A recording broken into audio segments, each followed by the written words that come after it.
Welcome back to Footy Classified here on 9 Adelaide. Our man on the ground, Warren Tredrea, joins us as we talk South Australian footy. Warren, good evening and welcome.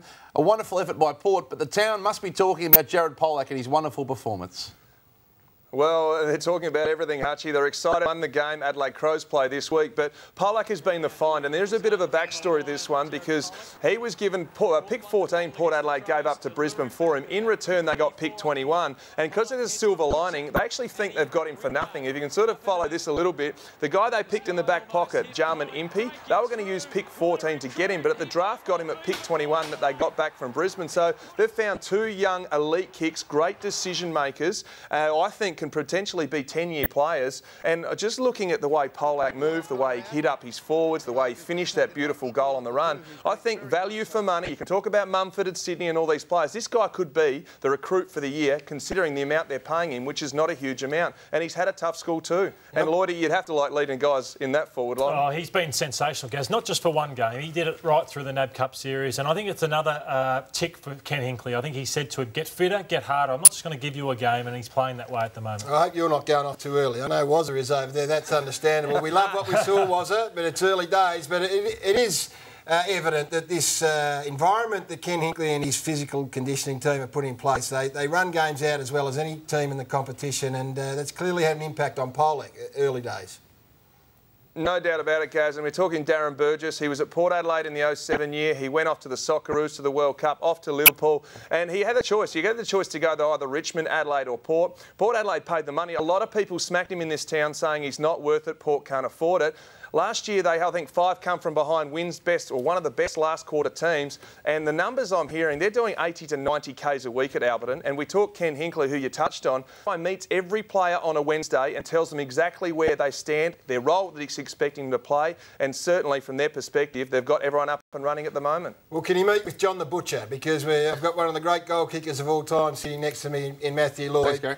He wins the ball well, but I think it's almost disrespectful that we look at him now and hold our breath and make jokes about his inability to convert from 30 or 35 metres. If he keeps going along these lines, I wouldn't play him, Treaders. Well, I think it's too early for that, Gary. I think that's just jumping. And really, yeah, you're talking to Lloydie. He can only get the ball onto his boot, I had to work through a routine. Gary, and this guy is winning the footy. You saw the last quarter, the kick he had from outside 50, it just missed. It hit the post. He is a lot more confident. Celebrate, he's just missed. He needs a routine. He absolutely needs a routine. At the moment, he's changing it all over the time. Give him some time. He's a young kid. Treaders, I'm with Gary on that. I think he's kicked 20 goals in the last 16 games he's played. And I think it's an indictment on Port Adelaide that he's still kicking that way after 4 or 5 system. No doubt he needs to improve. It's something that they're working on. I've been down to training and seen what they've done with him, but at some stage the young kid's got to take it on himself. You've got to give him a break. He's working hard to get the footy, and there's a silver lining with this one too, because we saw Justin Westhoff, who was brilliant yesterday. He kicked 4 goals in the second quarter. Westhoff can play the floating man in defence as we're looking at now. He can also go forward and kick goals if someone like Butcher's in the team, because he then gets the third tall. Schultz is the main man. Westhoff can then go forward and win that footy, and that's why I'll be persevering with Butcher, because if you've got 3 big blokes over 190 centimetres, Carlton couldn't go with it yesterday, and I think that's why there's some big upside. A lot of silver linings over there. There are silver linings everywhere. Silver lining playbook tonight from Warren Tredrea. The Crows hit town early. It's an unusual one, a Thursday in Geelong. Doesn't get much tougher than this, particularly given the injuries they've had in the pre-season.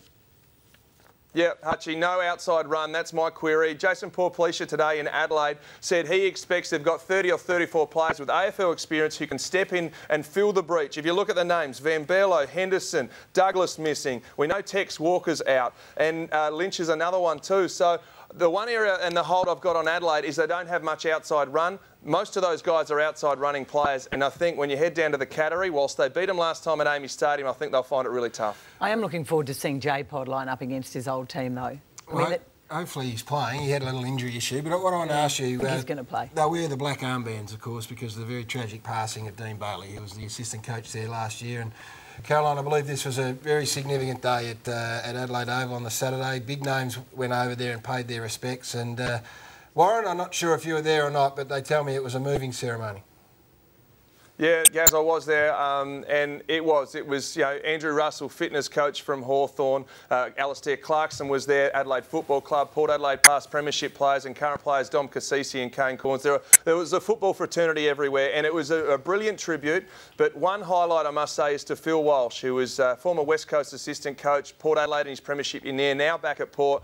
His speech was one of the best speeches I've ever seen. There were no notes. He spoke about his old roommate. He spoke about how they used to fight over the remote and eat the chicken chips before a game and talk about players' heights and weights to a stage where it was a really emotional tribute. He's lost his best mate. He burst into tears and, it was probably as good a tribute as you could have got. And I thought certainly when you want to send off someone in style, Phil Walsh and the Port Adelaide Football Club and the AFL community did exactly that last Saturday. Well, that's great to hear, Treaders, and let's hope that they perform on Saturday in the manner that would be befitting.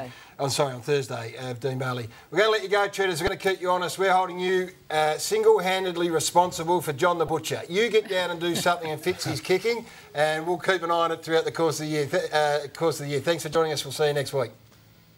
No worries, Gary. I'm going down to Alberton right now. Warren Tedray, our man over there, up and about. Loved it. We'll take a break. Good call, bad call. Up next.